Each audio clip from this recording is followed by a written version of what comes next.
Viewers, welcome to my channel. आज हम rich dad poor dad book का 8 chapter का 5 पार्ट पढ़ने जा रहे हैं। कारण नंबर 4, आदतें। हमारी जिंदगी पर हमारी शिक्षा से ज्यादा असर हमारी आदतों का पड़ता है। अर्नल्ड श्वार्ज़नेगर की फिल्म कानून दिखने के बाद मेरे एक दोस्त ने कहा, मैं चाहता हूँ कि मेरी बॉडी श्वार्ज़नेगर जैसी हो। ज्यादातर साथियों ने सहमति में सिर हिला दिया। मैंने तो यह सुना है कि एक समय वो वास्तव में दुबला और कमजोर सा था।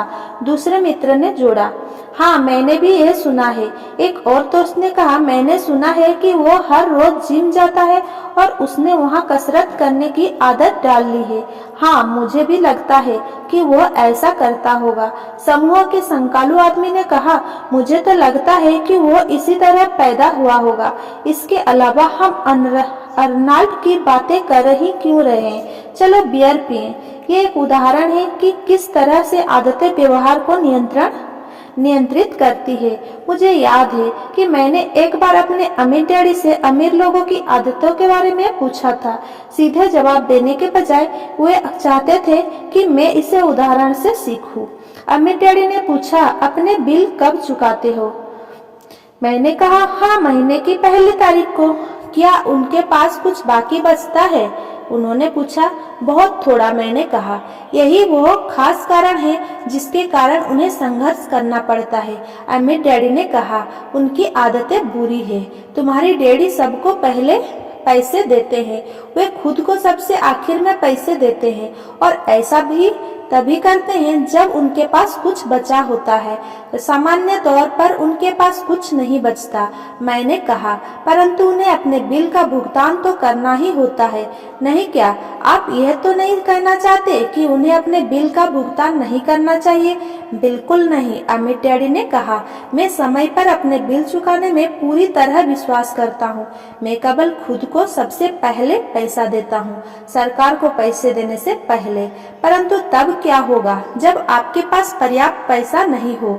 मैंने पूछा, ऐसी स्थिति में आप क्या करते हो? मैं वही करता हूँ, अमीर डैडी ने कहा। मैं खुद को सबसे पहले पैसा देता हूँ, चाहे मेरे पास कम पैसा हो। मेरे लिए सरकार से ज्यादा महत्वपूर्ण है मेरा संपत्ति वाला कॉलम। परंतु क्या सरकार के लोग आपके पीछे नहीं पड़ते? मैंने कहा, हाँ अगर मैं उन्हें भुगतान ना करूं। अमीर डैडी ने कहा, देखो मैं यह नहीं कह रहा हूँ कि सरकार को पैसा ना दिया जाए।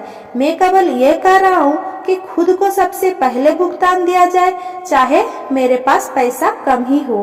परंतु आप ऐसा कैसे कर सकते हैं? मैंने जवाब दिया, सवाल कैसे का नहीं है, सवाल क्यों का है। अमीर डैडी ने कहा, अच्छा आप ऐसा क्यों करते हो? प्रेरणा। अमीर डैडी ने कहा, अगर मैं उनका भुगतान नहीं करूं तो कौन ज्यादा जोर से शिकायत करेगा, मैं या मेरे लेनदार? आपके बजाय आपके लेनदार ज्यादा जोर से चिल्लाएंगे। मैंने स्पष्ट विकल्प को चुनते हुए कहा, अगर आप खुद को पैसा नहीं देंगे तो आप कुछ भी नहीं कहोगे। तो अब तुम देख सकते हो कि खुद को पैसा देने के बाद मेरे पास टैक्स चुकाने और दूसरे लेनदार को पैसे देने का इतना ज्यादा दबाव होता है कि मुझे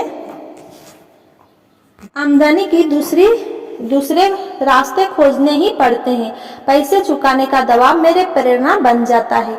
मैंने अतिरिक्त काम किया, दूसरी कंपनियां शुरू की है, स्टॉक मार्केट में शेयर खरीदे और बेचे हैं। हर तरह के काम सिर्फ इसीलिए किए हैं ताकि यह लोग मुझ पर ना चिल्लाए। इस दबाव के कारण मैंने ज्यादा कड़ी मेहनत की है और मैं ज्यादा सोचने पर मजबूर हुआ हूँ। कुल मिलाकर इसने मुझे पैसे के मामले में ज्यादा स्मार्ट और फुर्तीला बना दिया है। अगर मैं खुद को सबसे आखिर में पैसा देता तो मुझ पर कोई दबाव नहीं पड़ता, परंतु मेरे पास कभी पैसा भी नहीं होता तो सरकार या दूसरे लोगों को पैसे चुकाने का दबाव आपकी प्रेरणा बन जाता है। बिल्कुल ठीक, अमीर डैडी ने कहा। देखो, सरकारी पैसा वसूलने वाले लोग बहुत डरावने होते हैं। वैसे सामान्य तौर पर पैसा वसूलने वाले सभी लोग डरावने होते हैं। ज्यादातर लोग इनसे डर जाते हैं।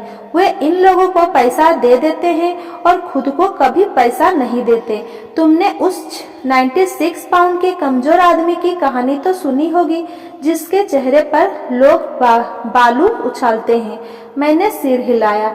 मैंने कॉमिक्स में वेट लिफ्टिंग और बॉडी बिल्डिंग के बारे में दिया गया यह विज्ञापन देखा है, तो ज्यादातर लोग इन डरावने पैसे वसूलने वाले को अपने चेहरे पर बालू उछालने देते हैं। मैंने डरावने लेनदारों के डर का इस्तेमाल खुद को ज्यादा मजबूत बनाने के लिए किया है। बाकी लोग ज्यादा कमजोर हो जाते हैं।